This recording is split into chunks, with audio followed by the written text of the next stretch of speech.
जय हिंद दोस्तों, आज हम बात करने वाले हैं सतत विकास गोल, जिन्हें बोलते हैं हम सस्टेनेबल डेवलपमेंट गोल। और वीडियो में हम ये भी जानेंगे कि मिलेनियम डेवलपमेंट गोल क्या थे, इन्हें याद करने की जो सस्टेनेबल डेवलपमेंट गोल है इन्हें याद करने की ट्रिक क्या हो सकती है। इन सब चीज़ों को आज हम डिटेल में कवर करने वाले हैं। तो वीडियो को शुरू करने से पहले चैनल को सब्सक्राइब जरूर कर लो ताकि तुम्हें नोटिफिकेशन और मिलते रहे। और दोस्तों, ये लेक्चर शुरू करने से पहले तुम ये समझो पहले कि हमें सस्टेनेबल डेवलपमेंट गोल या मिलेनियम डेवलपमेंट गोल इनकी जरूरत ही क्यों पड़ी।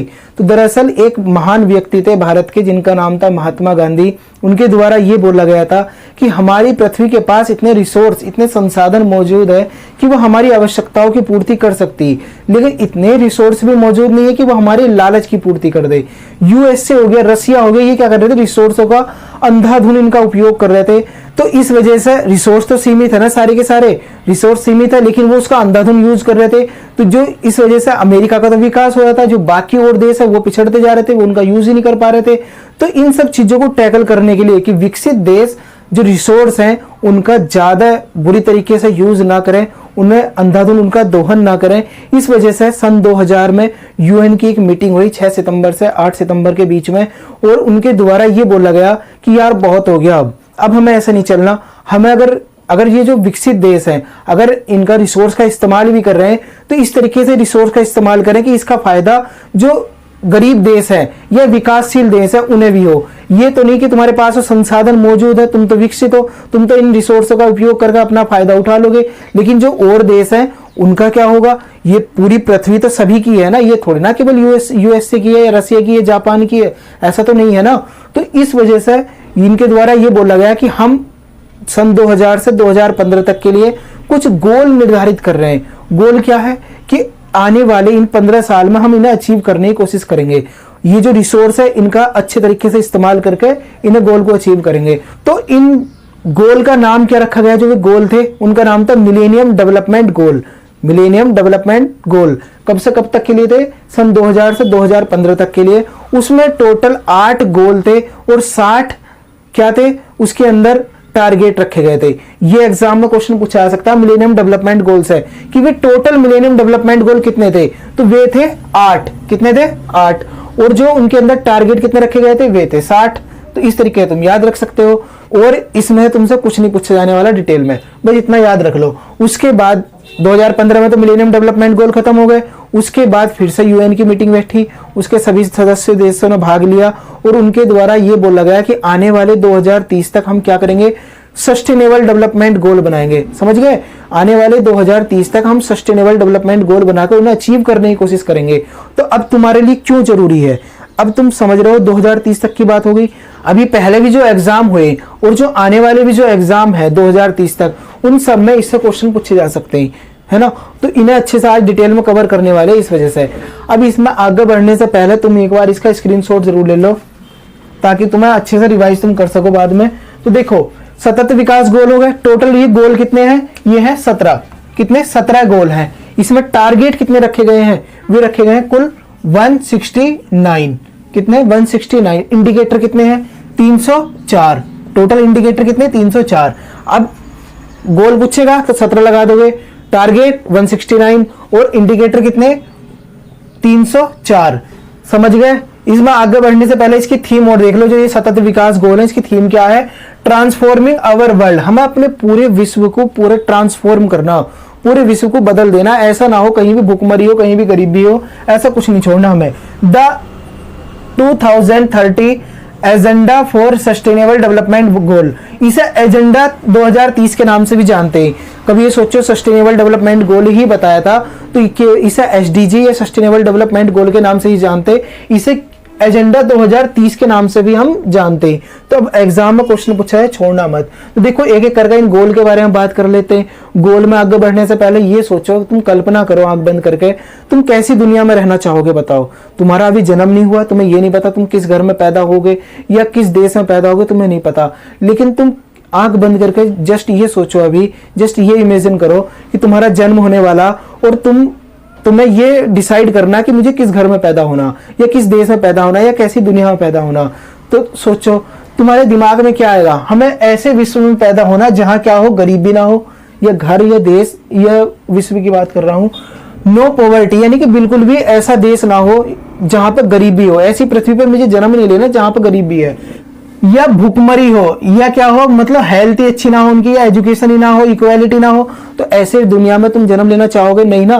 तो इन सब चीजों को खत्म करने के लिए तो ये बनाए गए। देखो हमने क्या करा, गरीबी को खत्म करने के लिए पहला ही टारगेट रख दिया कि नो पॉवर्टी, फिर दूसरा रख दिया जीरो हंगर, तीसरा रख दिया गुड हेल्थ एंड वेलबींग, अच्छा स्वास्थ्य और जीवन स्तर। मैंने हिंदी और इंग्लिश दोनों में लिख दिए क्योंकि दोनों से क्वेश्चन पूछे जाते हैं। अगर तुम हिंदी मीडियम के छात्र हो तो तुम्हें इससे बहुत ज्यादा हेल्प मिलेगी, और अगर तुम इंग्लिश मीडियम के छात्र हो तो इससे भी तुम कनेक्ट करके देख सकते हो, और दोनों अगर तुम याद कर लो तो ज्यादा बेस्ट रहेगा। क्वालिटी एजुकेशन, गुणवत्तापूर्ण शिक्षा, जेंडर इक्वालिटी, लैंगिक समानता, clean water and sanitation.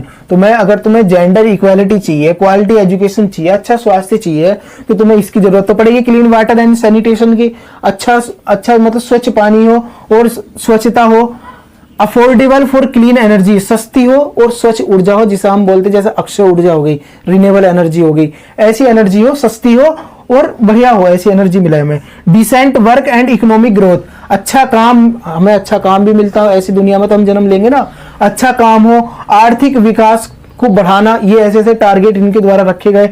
Industry, innovation, infrastructure, इन सबको उद्योग, नवाचार एंड बुनियादी ढांचे का विकास करना, ये इसके अंदर टारगेट रखे गए। रिड्यूस इनइक्वालिटी, असमानता को खत्म करना। सस्टेनेबल सिटीज एंड कम्युनिटीज, समावेशी शहर एंड सामुदायिक विकास, ये इसके अंतर्गत रखे गए। रेस्पॉन्सिबल कंजप्शन एंड प्रोडक्शन, जिम्मेदारी के साथ उपभोग और उत्पादन, जो रिसोर्स है हमें उनका अच्छे से उपयोग करके अपने जो उत्पादन है उसे बढ़ाना। क्लाइमेट चेंज सबसे ज्यादा इंपॉर्टेंट है, क्लाइमेट चेंज। देखो इनका क्रम याद रख लियो, ये पहले पे दूसरा, तीसरा, चौथा, पांचवा, छठा, सातवां, आठवां, नवा, 10वां, 11, 12, 13। जो क्लाइमेट चेंज है ये कौन सा गोल है हमारा, जलवायु परिवर्तन वाला। एग्जाम में क्या क्वेश्चन पूछ लेगा तुमसे, क्या पूछा जा सकता है, वो पूछ लेगा कि जलवायु परिवर्तन कौन सा सस्टेनेबल डेवलपमेंट गोल है, तो याद रखिए 13वां है। ये पूछ लिया गया है कई बार। तो अभी लाइफ बिलो वाटर, पानी के नीचे जीवन, ये नहीं कि हमें पृथ्वी के ऊपर लैंड पे सब कुछ करना, जमीन पे करना, जमीन के नीचे जैसे पानी के अंदर जो जिंदगी है उसे भी प्रोटेक्ट करने का काम करना। लाइफ बिलो वाटर, ये कौन सा गोल है हमारा, 14वां। लाइफ ऑन लैंड, भूमि पर जीवन, ये कौन सा है, 15वां। और ये हो गया 16वां। Peace, justice and strong institution, हमें अपने समाज में शांति को बढ़ावा देना, न्याय को बढ़ावा देना, और जो इन काम को बढ़ावा देने का काम करते हैं, शांति और न्याय दिलाने का काम करते हैं, ऐसे इंस्टीट्यूट, ऐसी संस्था को हमें मजबूत करना, ये कौन सा गोल था हमारा, 16वां। और फिर नेक्स्ट है partnership for the goal, sorry for this क्योंकि यहाँ पे जगह नहीं थी तो इस वजह से मैंने यहाँ पर लिख दिया पार्टनरशिप फॉर द गोल, साथ मिलकर इन गोल को हम अचीव करेंगे, ऐसा समझ लो इसे। तो ये सारे गोल हो गए, इनका क्रम जरूर याद रख लियो तुम। अगर तुम किसी A4 साइज पे अगर तुम लिखोगे इसे तो इनका क्रम याद रख लियो, क्योंकि इनका क्रम से भी क्वेश्चन पूछे जाते हैं। पूछ लेगा कि बताओ 15वां जो गोल है वो क्या है, 15वां सस्टेनेबल डेवलपमेंट गोल क्या है, तो लाइफ ऑन लैंड। तो अब इसे याद करने की ट्रिक देख लो कि देखो एक तो हो गया नो पॉवर्टी, एक व्यक्ति था उसके द्वारा क्या बोला गया कि मैं क्या करूंगा, नो पॉवर्टी, पूरे समाज से गरीबी समाप्त कर दूंगा। सारे समाज से अगर गरीबी खत्म हो जाएगी तो अपने आप ही क्या होगा, भूखमरी खत्म हो जाएगी। देखो अगर तुम्हारे पास पैसा होगा तो तुम्हारे पास खाने का संसाधन होंगे, खाना तुम खरीद पाओगे। तो नो पॉवर्टी हो गई, जीरो हंगर, पॉवर्टी बिल्कुल खत्म, गरीबी बिल्कुल खत्म, जीरो हंगर हो गया, भूखमरी भी बिल्कुल खत्म। भूखमरी खत्म होगी तो क्या होगा, गुड हेल्थ एंड वेलबींग, अच्छा स्वास्थ्य हो जाएगा। इसे तुम कहानी के तरीके से याद करना चाहो तो कर सकते हो। तो ये अच्छा स्वास्थ्य, गरीबी नहीं होने की तो भूखमरी नहीं होने की, भूखमरी नहीं होगी तो अच्छा स्वास्थ्य होगा, अच्छा स्वास्थ्य होगा तो फिर तो हम एजुकेशन के बारे में सोच सकते हैं, शिक्षा के बारे में सोच सकते हैं। शिक्षा के बाद क्या होगा, जब सबको शिक्षा मिलेगी, सबको एजुकेशन मिलेगी तो क्या होगा, इससे जेंडर इक्वालिटी बढ़ेगी। जेंडर इक्वालिटी होगी तो सब मिलकर किसके लिए काम करेंगे, क्लीन वाटर एंड सैनिटेशन, सब साफ पानी और स्वच्छता की ओर ध्यान देंगे। नेक्स्ट है अफोर्डेबल एंड क्लीन एनर्जी, जब हमें पानी अच्छा मिल जाएगा तो हम ऊर्जा के बारे में सोचेंगे कि हम पानी का तो हमने यूज कर लिया, हम क्या ऐसा यूज करें जो सस्ती और स्वच्छ ऊर्जा हमें मिल सके। इसके बाद क्या होगा, जब हमें ऊर्जा मिल जाएगी तो हम अच्छा काम करने लगेंगे, हमारा इकोनॉमिक ग्रोथ बढ़ने लगेगा। इकोनॉमिक ग्रोथ बढ़ेगा तो हम क्या करेंगे, हमारी इंडस्ट्री को बढ़ावा मिलेगा, इनोवेशन नवाचार को बढ़ावा मिलेगा, हमारा बुनियादी ढांचा मजबूत होगा। बुनियादी ढांचा मजबूत होगा तो क्या होगा, इससे देखो यहाँ पे पूरे समाज से ही इनइक्वालिटी खत्म हो जाएगी। पूरे समाज में ना कोई गरीब ना कोई अमीर, कुछ नहीं रहने का, सब इक्वल हो जाएंगे। और सब इक्वल होंगे तो क्या होगा, समावेशी शहर बनेंगे और मतलब सामुदायिक विकास होगा। इनइक्वालिटी खत्म होगी तो क्या होगा, समावेशी शहर बनेंगे और सामुदायिक विकास होगा, यह सस्टेनेबल सिटी बनेगी और कम्युनिटी का विकास होगा। और इसके बाद जिम्मेदारी, जब हमारा विकास हो गया, इनइक्वालिटी खत्म हो गई, तो हमारे अंदर क्या होगा, रेस्पॉन्सिबिलिटी बढ़ेगी हमारे अंदर। और जब हमारे अंदर रेस्पॉन्सिबिलिटी बढ़ेगी तो हम क्या करेंगे, क्लाइमेट चेंज के बारे में भी सोचेंगे। जब हमारे अंदर जिम्मेदारी आ गई तो हम क्या करेंगे, जलवायु परिवर्तन के बारे में भी सोचेंगे। ऐसा नहीं कि केवल अपने अपने बारे में सोचेंगे। जलवायु परिवर्तन के बारे में बात करेंगे तो जल की बात हो रही तो पहले जल के बारे में देख लो, जल के नीचे कितना जीवन है, उसकी क्या, उसे हम कैसे प्रोटेक्ट कर सकते हैं। उसके बाद हम जल के बाद कहां जाएंगे, जमीन पे। तो इसे कैसे याद रखो, जल जमीन के बारे में अच्छे से बात करेंगे, जल जमीन और जलवायु परिवर्तन। इसके बाद क्या होगा, जो इन सब चीजों को बढ़ावा देगी, ऐसी संस्था को हम मजबूत करेंगे। और ये सारे गोल अकेले अचीव नहीं करने, ये हम सब मिलकर अचीव करेंगे। तो ये तो होगी कहानी की फॉर्म में। तो दोस्तों ये था आज का लेक्चर, कैसा लगा, अगर पसंद आता लाइक करना। मिलते फिर नेक्स्ट लेक्चर में, तब तक के लिए थैंक्स अ लॉट, जय हिंद।